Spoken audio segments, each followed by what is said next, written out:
21 വർഷങ്ങൾ പോരാടി നേടിയ നീതി. ബിൽക്കിസ് ബാനു കൂട്ടുബലാത്സംഗ കേസിലെ പ്രതികൾക്ക് ജീവപര്യന്തം. എന്നാൽ അടുത്തിടെ വിധി വീണ്ടും മാറി.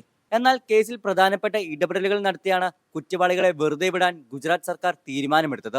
കഴിഞ്ഞ ദിവസം പ്രതികളെ വെറുതെ വിടാൻ സർക്കാരിന് അധികാരമില്ലെന്ന് കോടതി വിധിച്ചു. കോടതിയുടെ ഈ വിധി പ്രസ്താവന വന്നപ്പോൾ ബിൽക്കിസ് ബാനുവിനോടൊപ്പം ആഘോഷം പങ്കിടാൻ മറ്റു 3 സ്ത്രീകളും നിന്നിരുന്നു. സർക്കാർ തീരുമാനം ചോദ്യം ചെയ്ത കോടതിയിലെത്തിയ 3 സ്ത്രീകൾ ലക്നൗ യൂണിവേഴ്സിറ്റിയിലെ ഫിലോസഫി പ്രൊഫസറായിരുന്ന രൂപ് രേഖ വർമ്മ, അഖിലേന്ത്യാ ജനാധിപത്യ മഹിളാ അസോസിയേഷൻ പ്രതിനിധിയായിരുന്ന സുഭാഷിണി അലി, മാധ്യമപ്രവർത്തക രേവതി ലൗൾ എന്നിവരായിരുന്നു ആ 3 സ്ത്രീകൾ. തങ്ങളുടെ പ്രയത്നങ്ങൾ വിജയം കണ്ടപ്പോൾ പറയുവാൻ പഠിച്ചു വെച്ചതെല്ലാം അവർ മറന്നുപോയിരുന്നു. പൊതു താൽപര്യ ഹർജി പരിഗണിക്കാൻ സാധിക്കില്ല എന്നായിരുന്നു ആദ്യം ചീഫ് ജസ്റ്റിസ് പറഞ്ഞിരുന്നത്.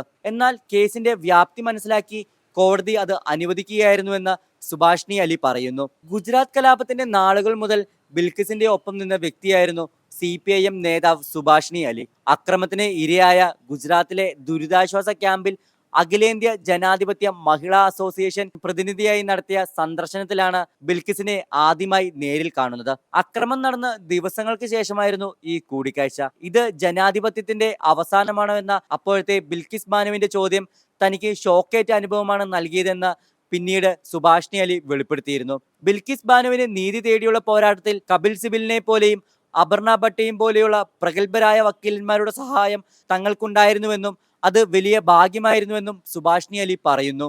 രണ്ടാമതായി കേസിൽ കക്ഷി ചേർന്നത് ലക്നൗ യൂണിവേഴ്സിറ്റിയിലെ ഫിലോസഫി പ്രൊഫസറായിരുന്ന രൂപ് രേഖ വർമ്മയായിരുന്നു. ബിൽക്കിസ് ബാനു കേസിലെ 11 പ്രതികളെ വെറുതെ വിട്ടു എന്ന വിവരം പുറത്തു വന്നയുടനെ പൊതു താൽപര്യ ഹർജിയുടെ ഭാഗമാകണമെന്നാവശ്യപ്പെട്ട് ഒരു സുഹൃത്ത് തന്നെ വിളിക്കുകയായിരുന്നുവെന്നും ആ സമയത്ത് താൻ ലക്നൌവിലേക്ക് വിമാനം കയറാൻ ഡൽഹി എയർപോർട്ടിൽ നിൽക്കുകയായിരുന്നുവെന്നും രൂപ് രേഖ പറയുന്നു. അപ്പോൾ തന്നെ കേസിൽ കക്ഷിയാകാൻ തയ്യാറാണെന്ന് അറിയിക്കുകയും അതിനുവേണ്ടി തന്റെ ആധാർ കാർഡ് കൊറിയർ വഴി അയച്ചു നൽകുകയും ചെയ്തു.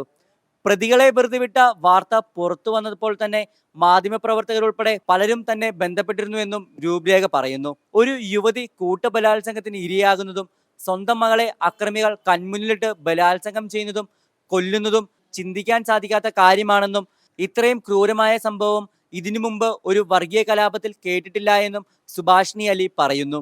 പരാതിയും 2 പരാതിക്കാരും തയ്യാറായി. ഒരു പരാതിക്കാരി കൂടി ആവശ്യമുണ്ട്. അങ്ങനെയാണ് അവർ മാധ്യമപ്രവർത്തകയായിരുന്ന രേവതി ലൗളിനെ ബന്ധപ്പെടുന്നത്.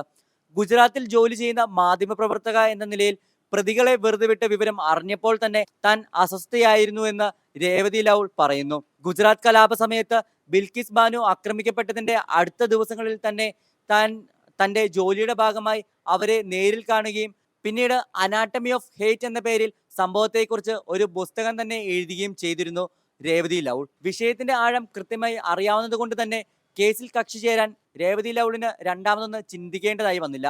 ഈ 3 സ്ത്രീകൾ ഒരുമിച്ച് നിന്ന് പോരാടിയത് വെറുമൊരു വിധിക്കെതിരെ മാത്രമല്ല, ഒരു അരാജകത്വ നിയമ നടപടി സ്വീകരിച്ച സർക്കാരിനെതിരെ തന്നെയാണ്.